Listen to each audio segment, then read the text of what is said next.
Hello friends, कैसे हैं आप सब। तो चलिए आज हम स्टार्ट करते हैं केमिस्ट्री का चैप्टर 1 जो कि दिया हुआ है मैटर इन आवर सराउंडिंग।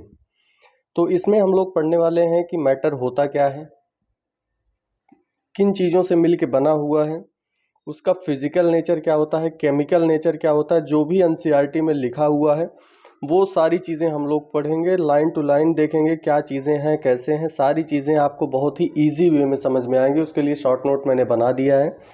उन शॉर्ट नोट को आपको जो है बनाते हुए चलना है, एग्जामिनेशन पॉइंट ऑफ व्यू से बहुत ही इंपॉर्टेंट है। तो चलिए शुरू करते हैं। थोड़ा सा लाइट में ऑफ करते हैं अभी। ठीक। अपने सराउंडिंग में जो भी चीज़ें हैं सब जो है मैटर है। जिस तरीके से आप जो है हवा ले रहे हो अंदर, ब्रीदिंग के लिए ब्रीद इन ब्रीद आउट कर रहे हो, ऑक्सीजन को अंदर ले रहे हो, कार्बन डाइऑक्साइड को बाहर छोड़ रहे हो, जो भी फूड आप ईट कर रहे हो, स्टोन्स हैं, क्लाउड्स हैं, स्टार्स हैं, प्लांट एनिमल्स हैं, वाटर हैं, ये सब जो है मैटर है। क्यों है भाई? अगर हम इनको मैटर बोल रहे हैं तो उसके पीछे कोई ना कोई तो रीज़न होगा। तो क्या रीज़न है कि जिसके वजह से हम इसको मैटर कंसीडर कर रहे हैं? तो यहाँ पे कोई भी ऐसी चीज़ जिसके पास दो चीज़ें हों, एक तो मास होना चाहिए और दूसरा स्पेस वो कुछ ना कुछ ऑक्युपाई करता हो, ऐसे सभी चीज़ों को हम मैटर बोलते हैं। मास को हमको पता है कि इसको वेट बोला जाता है, और स्पेस जो भी ऑक्युपाई करता है कोई भी चीज़ उसको वॉल्यूम बोला जाता है। जैसे ये है, इस हाइलाइटर का अपना कुछ न कुछ वेट है और इसको जहाँ पे भी रख रहे हैं वो कुछ न कुछ स्थान घेर रहा है। तो कोई भी ऐसी चीज़ जिसका कुछ न कुछ अपना वेट हो और वो स्पेस को कवर कर रहा हो उसको हम लोग मैटर कहते हैं। फॉर एग्जाम्पल, जैसे जो भी हवा हम ब्रीदिंग के लिए इस्तेमाल कर रहे हैं, ब्रीदिंग में फूड जो भी खा रहे हैं, स्टोन है, क्लाउड है, स्टार्स हैं, प्लांट्स एंड एनिमल्स हैं, वाटर मॉलिक्यूल्स है, इवन वाटर का एक छोटा सा स्मॉल ड्रॉप भी क्या है? मैटर है। क्योंकि इसका अपना कुछ ना कुछ तो वेट है, बहुत ही कम वेट है लेकिन वेट तो है। इसके अलावा कुछ ऐसी भी चीज़ें हैं जिनके अंदर ना तो मास होता है ना तो स्पेस वो ऑक्युपाई करते हैं। एग्जाम्पल के तौर पे जैसे फीलिंग हो गया, फीलिंग में भी लव वाली फीलिंग है, एक हेट वाली फीलिंग है, एक एंगर है। ये सब इनके पास ना तो स्पेस है ना तो मास है। क्या आप बता सकते हो कि कोई अगर बोले कि आप उससे कितनी नफरत करते हो, कितने किलो नफरत करते हो, कितने ग्राम नफरत करते हो, तो क्या आप बता पाओगे? नहीं बता सकते। आपके ऊपर गुस्सा है, वो कितना गुस्सा है, क्या इसको बताया जा सकता है कि वो 1 kg गुस्सा है आपके ऊपर, 2 kg गुस्सा है? नहीं।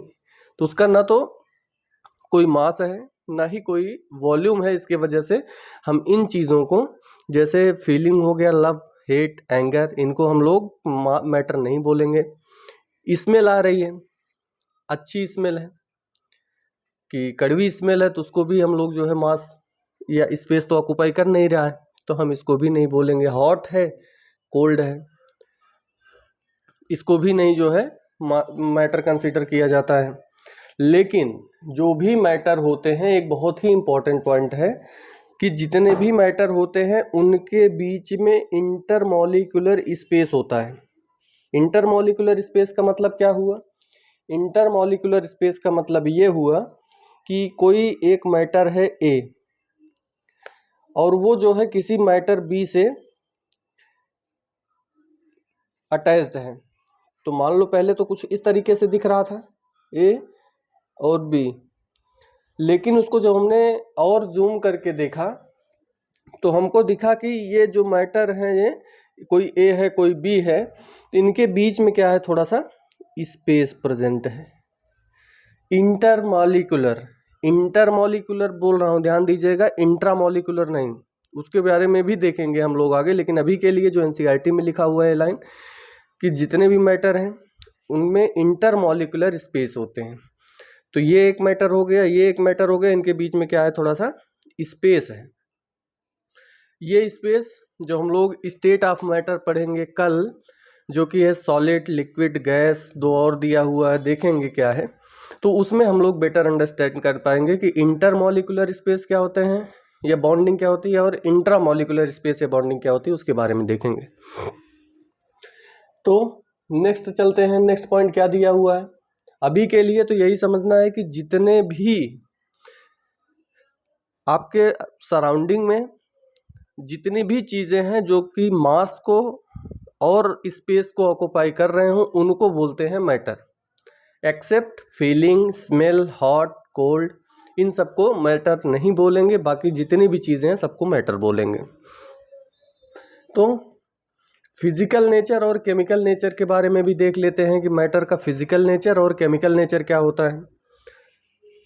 तो फिजिकल नेचर का मतलब ये हुआ कि जो बाहर से हमको दिखाई दे रहा है या उनके बीच में पार्टिकल जो भी मैटर है, उनको जो है बाहर से देख करके क्या लग रहा है, उनके अंदर क्या है, उन चीज़ों को जिनको हम टच कर सकते हैं, देख सकते हैं, फिजिकल नेचर बोल देंगे।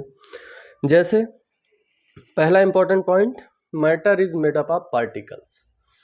जिस तरीके से आपने जो है सेल वाला चैप्टर पढ़ा था, बहुत सारी सेल्स मिलके टिश्यू बनाती हैं, बहुत सारे टिश्यू मिलके ऑर्गन, बहुत सारे ऑर्गन मिलके ऑर्गन सिस्टम, बहुत सारे ऑर्गन सिस्टम मिलके ऑर्गेनिज्म बनाते हैं। उसी तरीके से बहुत सारे पार्टिकल मिलके मैटर बनाते हैं। तो अल्टीमेटली अगर बोला जाए तो basic unit of matter is particle. आगे आप हायर क्लासेस में पढ़ोगे कि पार्टिकल से भी जो है छोटे क्या है, एटम्स हैं। एक्चुअली एटम्स को ही बोला जाता है कि फंडामेंटल यूनिट ऑफ मैटर, तो उसको हम बाद में देखेंगे। तो ये जो मैटर है जिसको हम लोग पढ़ रहे हैं, ये किससे मिलके बना हुआ है, पार्टिकल से। तो चलिए थोड़ा सा पार्टिकल्स का नेचर देख लेते हैं कैसा होता है। तो ये पार्टिकल्स जो होते हैं पर्टिकुलेट इन नेचर होते हैं। पर्टिकुलेट क्या होता है, कंटिन्यूअस क्या होता है, ये इसके बारे में भी देखेंगे। इन पार्टिकल्स के बीच में स्पेस होता है और ये पार्टिकल्स बहुत ही छोटे होते हैं, हम इमेजिन भी नहीं कर सकते कितने छोटे होते हैं, इमेजिनेशन से भी बहुत ज़्यादा छोटे होते हैं। ये हमेशा मूविंग करते रहते हैं, कंटिन्यूअस मूविंग करते हैं, क्योंकि इन जो पार्टिकल्स हैं इनके अंदर क्या होती है, काइनेटिक एनर्जी होती है। आप लोगों ने सन से लाइट आते हुए देखा होगा अपनी खिड़की से। तो जब आपकी सुबह नींद खुली किसी दिन और आपके खिड़की से सनलाइट आ रही है, तो आपने देखा होगा कि उस सनलाइट में कुछ ऐसे पार्टिकल्स हैं जो मूव कर रहे हैं। लेकिन अगर आप खिड़की को बंद कर दो, लाइट आना बंद हो जाए, तो आपको वो पार्टिकल्स दिखाई नहीं देते।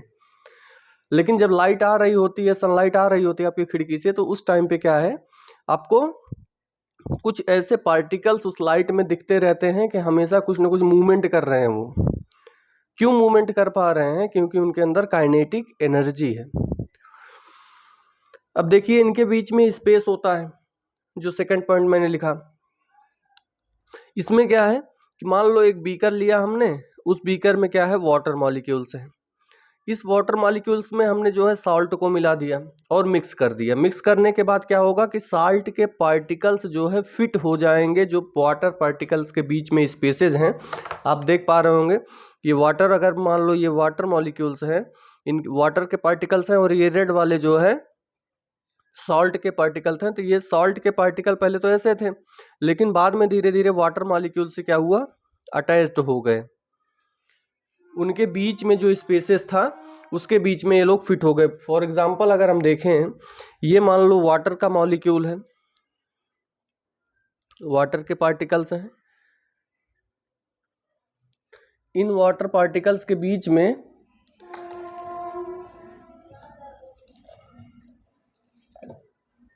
सॉल्ट के पार्टिकल्स आते हैं और यहाँ पे फिट हो जाते हैं।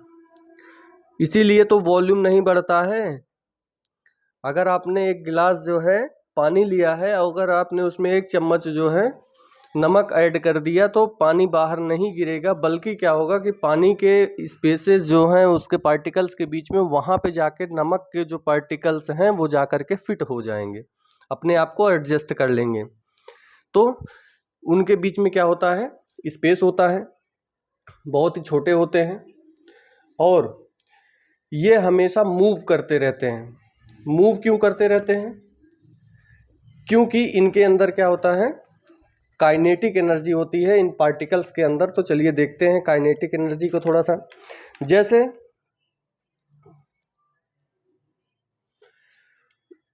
ये मान लो आपके घर में किसी कंटेनर में कुछ फूड रखा हुआ है।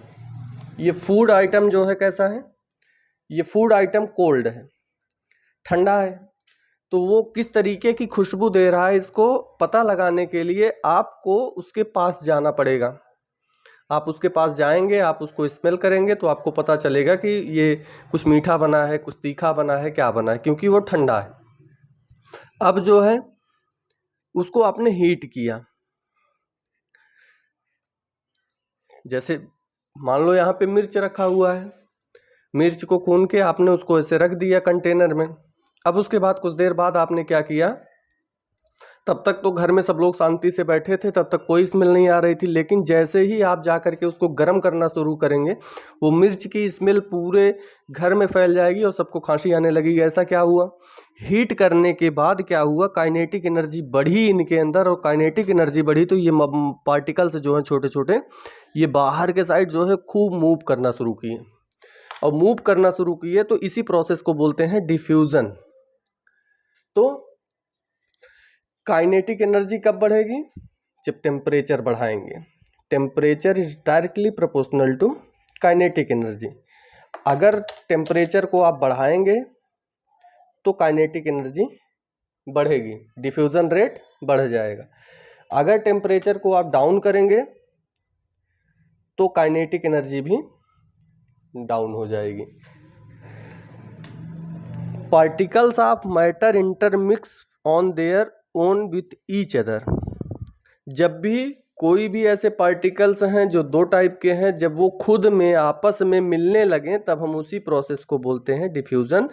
और ये एक प्रॉपर्टी है पार्टिकल्स की। डिफ्यूजन ऑस्मोसिस को बेटर समझने के लिए एक बार जाके ऑस्मोसिस और डिफ्यूजन वाला वीडियो जरूर देख लीजिए, आपको बेटर अंडरस्टैंड होगा। चलिए आगे देखते हैं, कुछ और प्रॉपर्टीज हैं। पार्टिकल्स जो होते हैं मैटर के, ये एक दूसरे को अट्रैक्ट करते हैं। जिस तरीके से आपका कोई फ्रेंड आपके स्कूल में आपको दिखता है तो आप लोग शेक हैंड करते हो, उसी तरीके से जो पार्टिकल्स हैं मैटर के छोटे छोटे, वो भी एक दूसरे को देखते ही अट्रैक्ट करने लगते हैं। मान लो कि ये कोई एक पार्टिकल है ए, कोई दूसरा पार्टिकल है बी, ये दोनों आपस में देखे एक दूसरे को तो ये दूसरे क्या करेंगे, कोशिश करेंगे एक दूसरे के पास आने की। तो इसको बोलते हैं, इनके बीच में अट्रैक्शन हो रहा है, अट्रैक्टिव फोर्स काम कर रहा है। और ये अट्रैक्टिव फोर्स जो है ये डिफरेंट पार्टिकल्स में डिफरेंट हो सकता है, किसी में ज़्यादा हो सकता है, किसी में कम हो सकता है। कुछ अच्छे दोस्त होते हैं, कुछ बहुत खास दोस्त होते हैं जिनसे आप हाथ भी मिलाते हैं और गले भी मिलते हैं। लेकिन कुछ दोस्त ऐसे होते हैं जिनसे सिर्फ आप हाथ मिलाते हैं, कुछ दोस्त ऐसे होते हैं जिनसे आप दूर से ही हाय हेलो कर लेते हैं। उसी तरीके से डिफरेंट टाइप के पार्टिकल्स हैं जिनके बीच में अट्रैक्टिव फोर्स डिफरेंट हो सकता है। किसी में बहुत ज़्यादा हो सकता है, किसी में बहुत इंटरमीडिएट हो सकता है, किसी में बहुत कम हो सकता है। तो आप लोगों के लिए ये क्वेश्चन है कि अट्रैक्टिव फोर्स सबसे ज़्यादा किस में होता है, इंटरमीडिएट किस में होता है और सबसे कम किस में होता है। ये आपके लिए होमवर्क है। बाकी मिलते हैं कल हम लोग डिस्कस करेंगे स्टेट ऑफ मैटर, कितने स्टेट होते हैं मैटर के, क्या क्या प्रॉपर्टीज़ हैं। तब तक के लिए पढ़ते रहें, नोट्स बनाते रहें। चलिए, थैंक यू।